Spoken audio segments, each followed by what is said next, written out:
Tu sais déjà que la vie a ses hauts et ses bas, mais ces montagnes russes peuvent devenir vraiment impressionnantes. Prends par exemple une compagnie aérienne. La ligne Scottish Airlines Logan Air reste le leader des vols commerciaux réguliers de courte distance. Elle relie deux îles, Westray et Papa Westray. La distance de ce vol est inférieure à 2,8 km. Quand il fait beau, le vol peut durer seulement 47 secondes. Si tu as une très bonne vue, alors depuis l'aéroport de départ, tu peux apercevoir celui d'arrivée et même tes amis qui t'attendent. Les voilà! Ces deux îles font partie de l'archipel des Orcades. Waouh! Cela vient-il du Seigneur des Anneaux? Il compte plus de 70 îles et il n'y a pas de pont entre elles. Alors les orques voyagent donc en bateau, en ferry ou comme dans ce cas, en avion. L'avion est conçu pour transporter 8 passagers et ton voisin de siège n'aura même pas le temps de se présenter correctement. Tu pourras à peine hocher la tête. L'altitude du vol ne dépasse pas les 100 mètres. Alors quand tu es assis côté fenêtre, tu peux profiter des magnifiques paysages de l'Écosse. Mais pas pour longtemps. Passer d'un pays à l'autre ne signifie pas toujours devoir faire ses valises et passer des heures à l'aéroport. Le vol international le plus court est effectué par Austrian Airlines. Il relie Saint-Gall, en Suisse, à Friedrichshafen, en Allemagne. La distance qui les sépare est de 20 km. Le trajet en voiture à la vitesse maximale autorisée de 90 km/h prendrait 12 minutes. Mais ce n'est pas si simple. Quelqu'un a placé des montagnes et un lac entre les deux villes, de sorte que le trajet te prendra en fait au moins 1 heure. En Europe, le vol entre Vienne en Autriche et Bratislava en Slovaquie est le plus court entre deux capitales. La distance est d'environ 52 km et la durée du voyage ne dépasse pas les 10 minutes après le décollage. La compagnie aérienne autrichienne Flynicki a lancé cette ligne en 2015 et elle prévoyait d'effectuer 6 vols par semaine. Mais l'idée n'a pas été bien accueillie par les passagers. Les liaisons avec les transports terrestres sont très développées dans cette région. Il suffit de s'asseoir dans une voiture, un train ou un bus à Bratislava et en moins d'1 heure, tu pourras profiter de l'opéra de Vienne ou du plus délicieux strudel du monde. Oh, maintenant, j'ai faim! Le vol le plus court en Amérique du Nord est opéré par la Canadian Greater Toronto Airlines. Il relie deux villes de l'Ontario, Toronto et Niagara Falls. Apporte ton propre tonneau au cas où tu voudrais faire un tour dans les chutes. Quoi qu'il en soit, la distance est de 56 km et la durée du voyage est de 12 minutes. Bien sûr, tu peux y aller en voiture, mais la distance sera le double et la durée du trajet sera d'au moins 1h30, voire plus à cause de la circulation. Le vol le plus court vers une plage appartient aux îles Caïmans, qui sont les territoires britanniques d'outre-mer dans la mer des Caraïbes. Des millions de touristes du monde entier se détendent sur les plages blanches et profitent de la nature exotique de ces îles. Si tu confonds ta destination et que tu arrives sur l'île Little Caïman et que ton hôtel se trouve sur l'île Caïman Brac, il te suffira d'acheter un billet d'avion et en 10 minutes, ton avion atterrira au bon endroit. La distance entre les deux est de seulement 20 km. Le vol intercontinental le plus court est opéré par Royal Air Maroc. Il relie Tanger, au Maroc, et Gibraltar, territoire britannique d'outre-mer. La distance est de 68 km. Il relie en fait l'Afrique et la péninsule ibérique en Europe. Ici, à la frontière avec l'Espagne, se trouve un morceau de la Grande-Bretagne avec des cabines téléphoniques rouges, des taxis et de la nourriture traditionnelle. Et le rocher de Gibraltar abrite également une bande de singes, britanniques eux aussi, je suppose, qui divertissent les touristes. C'est le seul endroit au monde où la piste d'atterrissage traverse l'autoroute. Lorsque les avions décollent et atterrissent, ils bloquent la route et les voitures les laissent passer. Je pense que moi aussi, je ferai pareil. L'aéroport du Népal est l'un des plus dangereux car il possède une piste d'atterrissage très courte. Si tu décides tout à coup de partir à la conquête de l'Everest un jour, tu te lanceras dans une aventure extrême dès que ton avion atterrit à l'aéroport de Lukla, au Népal. La piste d'atterrissage a une pente de 12%, ce qui permet à l'avion de décoller ou d'atterrir dans une zone limitée.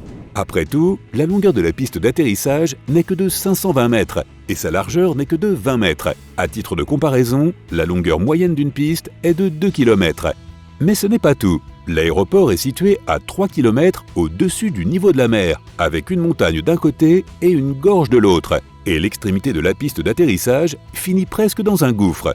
À cette altitude, le temps change constamment, de sorte que les vols sont souvent retardés ou simplement annulés. Il n'y a pas d'éclairage artificiel sur la piste d'atterrissage, il n'y a pas non plus d'équipement radar sur la piste.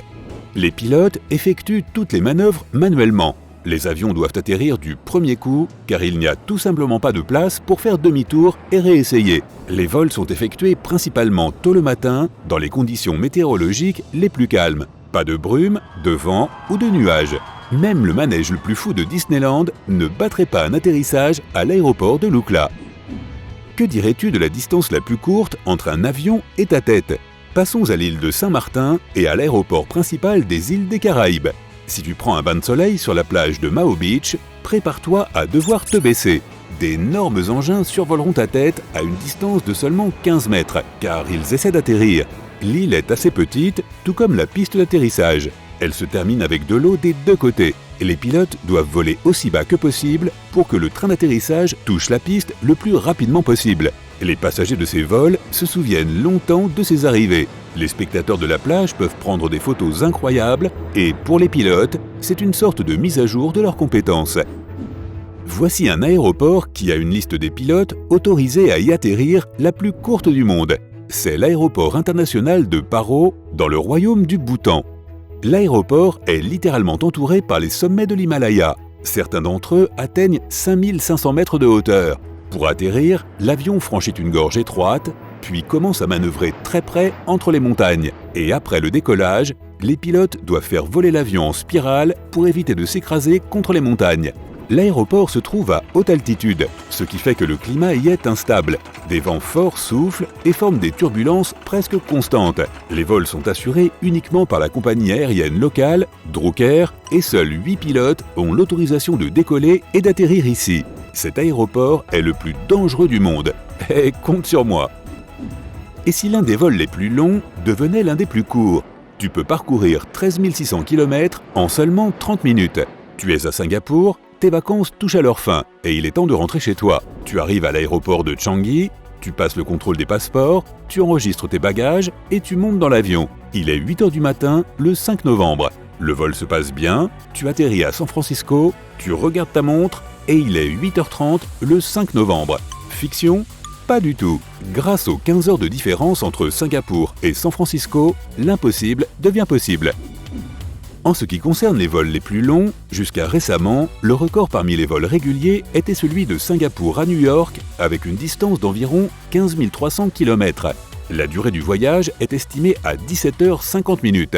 Imagine, pendant ce temps, tu pourrais regarder 7 films de la saga Harry Potter. Ajoute à cela ton trajet jusqu'à la maison depuis l'aéroport de New York et c'est le 8e film à voir.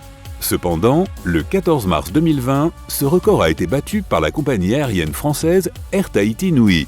La distance de vol a été d'environ 15 800 km. Le vol devait partir de Papeete à Tahiti et arriver à Paris. Sur cette route, l'avion fait généralement une escale à l'aéroport de Los Angeles, où l'avion est contrôlé et ravitaillé en carburant, tandis que les passagers passent par tous les contrôles douaniers. Mais en 2020, les États-Unis ont imposé des restrictions sur les vols et cette escale est devenue impossible. L'avion a passé 16h30 dans les airs. Pour accomplir un voyage pareil, il a fallu réduire le nombre de passagers et de bagages afin de minimiser le poids total de l'avion. 2 pilotes gèrent généralement un seul vol, mais dans ce cas, il en a fallu 4. L'avion héros est un Boeing 787-9, un bimoteur Dreamliner. Selon les pilotes, le vent arrière a beaucoup aidé. Ce vol est une exception, la compagnie aérienne ne prévoit pas de refaire des expériences pareilles, tellement risquées, de nouveau. J'aimerais bien que ce soit le cas à moi. Je trouve que c'est super amusant à dire. Papeete Tahiti.